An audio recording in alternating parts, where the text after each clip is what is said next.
হইয়া বাঁশির সুরে তোমারে ডাকি, বন্ধু তুমি আইসো আমার মনের বাড়ি, বন্ধু তুমি আইসো আমার মনের বাড়ি।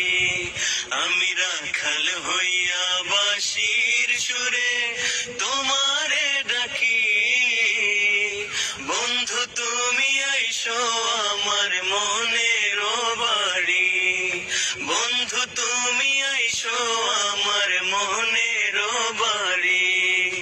বিছায়া দিম তোমারে শীতল পাটি, সেই পাটিতে বৈশা দুইজন কর্ম খুনসুটি, তোমার আঁচল খইলা দি